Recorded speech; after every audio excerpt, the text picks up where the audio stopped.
새날을 여는 새벽 말씀 나눔입니다. 저는 대전평화교회 강민 목사입니다.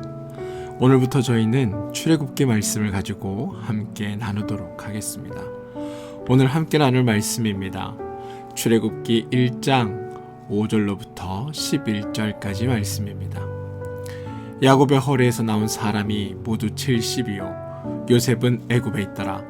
요셉과 그의 모든 형제와 그 시대의 사람은 다 죽었고 이스라엘 자손은 생육하고 불어나 번성하고 매우 강하여 온 땅에 가득하게 되었더라. 요셉을 알지 못하는 새 왕이 일어나 애굽을 다스리더니 그가 그 백성에게 이르되 이 백성 이스라엘 자손이 우리보다 많고 강하도다.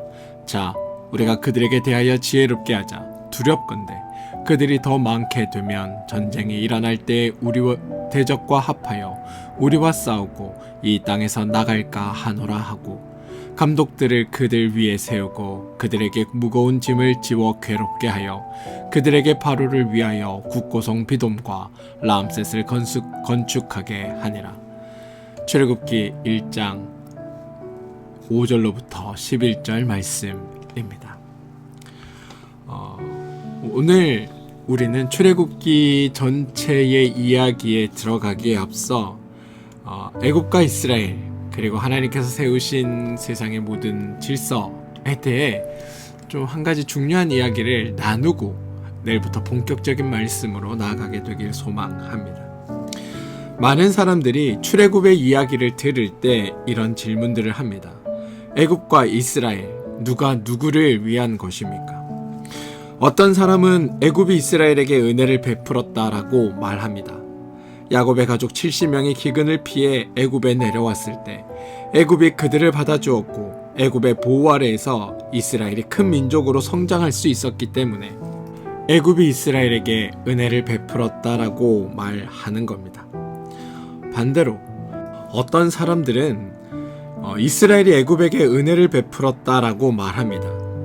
요셉이 애굽에 가서 기근의 위기에서 애굽을 구하였고 이스라엘 백성이 애굽에서 노동력을 제공하여 애굽을 더욱 강하게 만들었다라고 주장합니다. 누가 옳은 주장일까요? 애굽이 이스라엘에게 은혜를 베푼 걸까요? 아니면 이스라엘이 애굽에게 은혜를 베푼 걸까요? 이 질문에 대한 대답을 오늘 함께 찾아가면서 하나님을 믿는 사람들이 가져야 할 기본적인 역사관 그리고 우리가 세상을 바라보는 시선이 어떠해야 하는지에 대한 이야기들을 나누어 보고자 합니다. 그리고 이것이 분명히 세워져야 우리가 신앙 안에서 믿음 안에서 바른 신앙을 세워갈 수 있습니다. 먼저 사실관계를 정확하게 파악해 봅시다. 애굽과 이스라엘은 누가 누구를 위한 것일까요?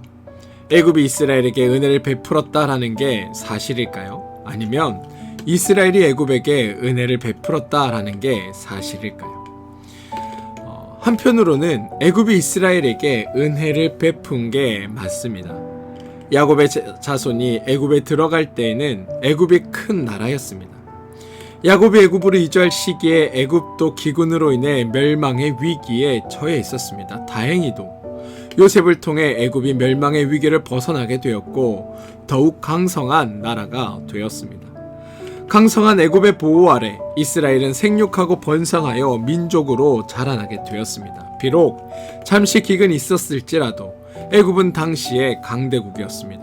70명에 불과했던 야곱의 가족이 400년 만에 60만 명이 넘는 큰 민족으로 성장될 수 있었던 건 바로 애굽의 보호가 있었기 때문입니다. 이걸 무시해서는 안 됩니다. 만약 애굽이 이스라엘을 받아들이지 않았다면 만약 애굽이 이스라엘을 보호하지 않았다면 이스라엘은 기근으로 멸절되었을 게 분명합니다. 이렇게 본다면 애굽이 이스라엘에게 큰 은혜를 베푼 것은 분명합니다. 그런데 이렇게 일방적인 은혜를 베풀었을까요? 그건 아닙니다. 이스라엘이 애굽에게 은혜를 베푼 것도 맞습니다. 강대국 애굽이 기근으로 곤란을 겪고 불과 70명에 불과한 일가족이 애굽을 구원하는 역사의 현실을 한번 보시기 바랍니다. 요셉이 없었다면 애굽은 기근으로 멸망했을 겁니다. 요셉이 바로의 꿈을 해석했고 요셉이 7년 풍년 동안 곡식을 저장하게 했고 요셉이 기근 7년 동안 그 곡식을 관리하여 애굽이 위기에서 극복되었습니다. 또한 이스라엘 백성이 애굽에서 400년 동안 노동력을 제공함으로 애굽의 건축과 농업이 발전되었습니다. 성경은 이스라엘이 바로를 위하여 국고성 비돔과 리암셋을 건축했다라고 기록합니다. 만약 이스라엘이 없었다면 애굽은 기근으로 멸망했을 것이고 이후에도 그렇게 강성한 나라로 성장하지 못했을 겁니다. 이렇게 본다면 이스라엘이 애굽에게 큰 은혜를 베푼 것도 분명해 보입니다. 그럼 답은 무엇일까요? 한편으로는 애굽이 이스라엘에게 은혜를 베푼 것도 맞고 다른 한편으로는 이스라엘이 애굽에게 은혜를 베푼 것도 맞는 겁니다. 다시 말해 양쪽의 주장 다 옳은 주장이다라는 겁니다. 그런데 여러분, 그냥 이렇게 하고 넘어가야 될 문제일까요? 우리는 여기서 한 단계 더 깊이 들어가 보아야 합니다.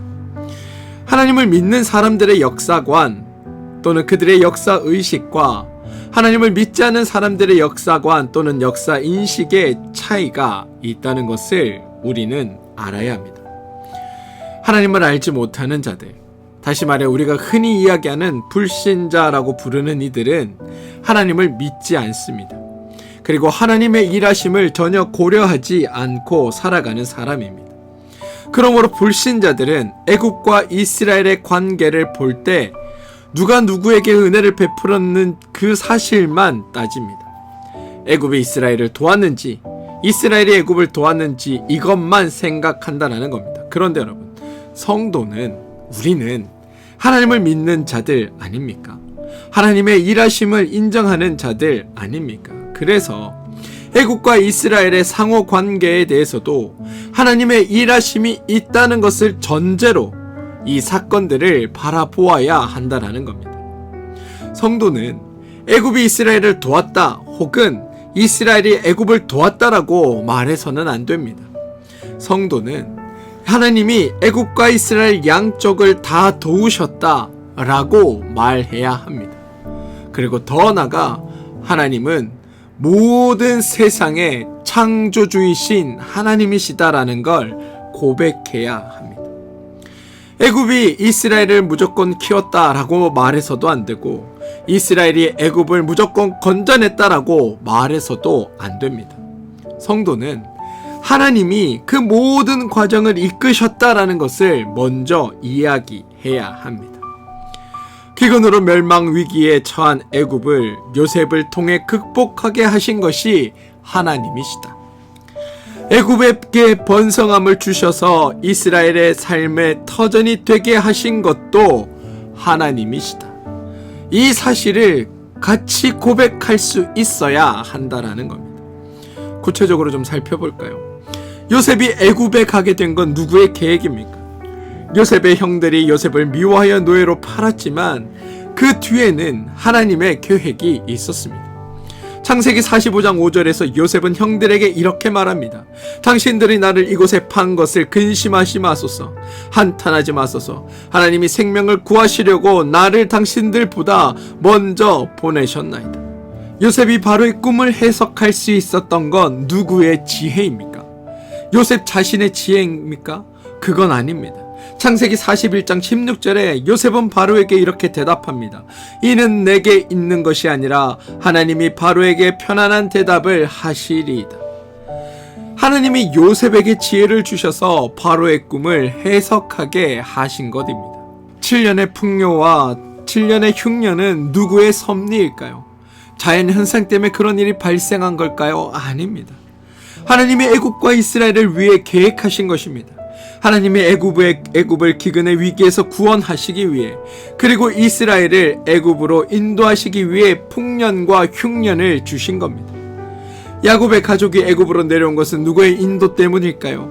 기근 때문에 어쩔 수 없이 내려오게 된 것일까요? 아닙니다. 하나님이 야곱에게 나타나셔서 애굽으로 내려가라라고 말씀하셨습니다. 창세기 46장 3절부터 4절을 보시면 하나님이 이르시되 나는 하나님이라 내 아버지의 하나님이시니 애굽으로 내려가기를 두려워하지 말라. 내가 거기서 너로 큰 민족을 이루게 하리라. 내가 너와 애굽으로 함께 가겠고 반드시 너를 인도하여 다시 올라올 것이며 다시 말해 하나님이 이스라엘을 애굽으로 인도하신 것입니다. 이스라엘이 애굽에서 큰 민족으로 성장한 것은 누구의 축복일까요? 애굽의 좋은 환경 때문일까요? 아닙니다. 출애굽기 1장 7절입니다. 이스라엘 자손은 생육하고 불어나 번성하고 매우 강대하여 온 땅에 가득하게 되었더라. 하나님이 이스라엘을 축복하셔서 큰 민족이 되게 하신 것입니다. 심지어 이스라엘이 애굽에서 노예가 되어 고통받는 것도 하나님의 계획하심 아래 있었습니다. 창세기 15장 13절에 보시면 하나님이 아브라함에게 이렇게 말씀하십니다. 내 자손이 이방 땅에서 객이 되어 그들을 섬기겠고 그들은 400년 동안 내 자손을 괴롭히리니. 이스라엘의 고난조차도 하나님의 그 계획하심 안에 있었다라는 겁니다. 그럼 여러분, 결론은 무엇입니까? 애굽이 이스라엘을 도운 것도 하나님의 일하심의 결과이고 이스라엘이 애굽을 도운 것도 하나님의 일하심의 결과라는 겁니다. 하나님은 애굽을 사용하여 이스라엘을 축복하셨고 이스라엘을 사용하여 애굽을 축복하는 일에 쓰셨습니다. 다시 말해 하나님은 어떤 특정한 이스라엘만의 하나님이 아니라 온 인류, 온 민족, 온 나라, 온 창조 모든 세계의 하나님이라고 성경은 고백하고 있다라는 겁니다. 우리가 말씀을 읽으며 이 사실을 반드시 기억하고 있어야 합니다. 하나님은 이스라엘만의 하나님이 아니라 애굽의 하나님이시기도 하다.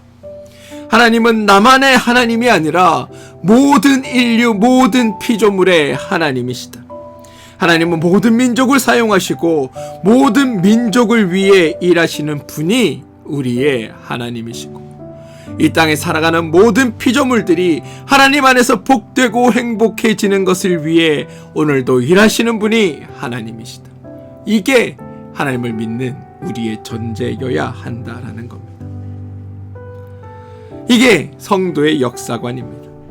세상 사람들은 누가 누구를 더 도와주었는지, 누가 더 많은 기여를 했는지를 따지지만 성도는 하나님의 일하심 가운데 우리의 삶이 놓여 있음을 고백하는 자들입니다. 세상 사람들은 인간 중심으로 역사를 해석하지만 성도는 하나님을 중심에 두고 우리에게 주어진 역사들을 해석하는 자들입니다. 그러니 여러분, 하나님 중심으로 여러분들이 생각하시고 하나님 중심으로 여러분들의 삶을 바라보는 일들이 있게 되길 소망합니다. 사랑하는 성도 여러분, 하나님이 우리의 하나님 되심을 저는 여러분들이 여러분의 삶에 적용하고 살아가게 되길 소망합니다. 어떻게 그걸 내 삶에 구체적으로 적용할 수 있는가? 만약 우리가 살다가 어려움에 처했을 때 누군가 나를 도와줬을 때를 떠올려 보십시오. 그때 만약 우리의 생각이 그 사람이 나를 도왔구나 라고 생각하면 그건 하나님을 모르는 자들의 생각입니다. 하나님을 아는 자들은 하나님께서 그 사람을 통해 나의 삶을 돕고 계셨구나, 하나님께서 그 사람의 손길을 통해 나의 삶을 도우셨구나 라고 고백하는 것, 그게 우리의 고백이어야 합니다. 그래서 우리의 감사도 그 사람을 통해 나를 도우신 하나님께 감사드리고 하나님의 손길에 의해 나를 도운 그 사람을 또한 감사하며 살아가는 것, 그게 우리가 해야 할 일입니다. 또한 내가 누군가를 도울 때도 마찬가지입니다. 내가 누군가를 긍휼히 여기고 긍휼히 여긴 마음으로 그 사람을 도울 때 내가 저 사람을 도왔기 때문에 저 사람은 나에게 빚이 있어라고 생각하는 것이 아니라 하나님께서 나를 통해 저 사람을 돕게 하셨고 내가 하나님 안에 쓰임받았기에 나는 이미 하나님의 은혜와 은총 가운데 하나님의 복을 누리며 살아가는 자구나를 고백할 수 있어야 합니다. 하나님이 나를 통해 저 사람을 돕고 계시는구나, 그리고 나는 하나님의 일하심 속에 하나님의 선한 도구로 사용되고 있으니 오늘 내가 쓰임받는 이 자리에 크고 놀라운 하나님의 은총이 우리 가운데 넘치겠구나라고 생각하는 것, 그래서 하나님 나와 함께 하시고 나를 써주셔서 감사합니다라고 고백할 수 있는 것, 그게 우리의 모습이어야 한다라는 겁니다. 우리가 받은 도움을 하나님의 일하심으로 해석하면 우리는 다른 사람을 도울 때도 하나님의 도구로 겸손히 섬기게 됩니다. 뿐만 아니라 우리의 시선을 더 넓혀서 내 개인적 삶뿐만이 아니라 세상을 바라볼 때도 하나님의 도우심과 일하심이 있음을 가지고 그 관점으로 세상을 본다면 그 속에서 일하시는 하나님의 섭리를 발견하게 될 겁니다. 다시 한번 말씀드립니다. 우리의 하나님은 나만의 하나님, 그리스도인들만의 하나님이 아니라 온 인류의 하나님 되십니다. 하나님은 애굽을 통해 이스라엘을 축복하셨고 이스라엘을 통해 애굽을 축복하셨습니다. 그리고 하나님은 지금도 모든 사람과 모든 민족을 사용하시며 하나님의 선한 뜻을 이루기 위해 오늘도 우리의 삶 가운데 함께 일하고 계십니다.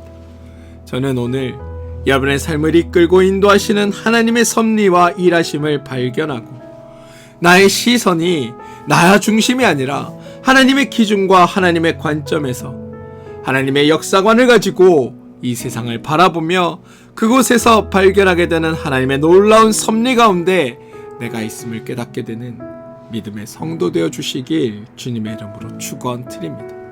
우리가 이 시각을 가지고 출애굽기의 여정을 보면 놀랍게 일하시는 하나님의 그 위대한 일하심을 발견하게 될 것이고 그것을 통해 또 여러분의 삶에 적용하셔서 여러분 삶 가운데 역사하시는 하나님을 고백하며 살아가는 여러분들 되시길 주님의 이름으로 축원드립니다. 기도하겠습니다. 주님, 오늘 말씀을 통해 우리는 하나님이 모든 역사 가운데 일하시는 분이다라는 것을 깨닫습니다. 하나님은 애굽을 통해 이스라엘을 축복하시고 이스라엘을 통해 애굽을 축복하십니다. 그동안 하나님의 일하심을 바라보는 우리의 편협했던 시선을 변화시켜 주시고 우리가 하나님 중심의 역사관을 가지게 하여 주옵소서. 우리가 받은 도움을 하나님의 일하심으로 해석하게 하시고 우리가 다른 사람들을 도울 때 하나님의 도구로 겸손히 섬기게 하시며 세상을 바라볼 때 하나님의 섭리를 발견하게 하여 주셔서 우리의 삶 가운데 일하시는 주님을 보고 그 하나님께 영광 돌리며 살아가는 우리 모두가 되게 하여 주옵소서. 예수님의 이름으로 기도합니다. 아멘.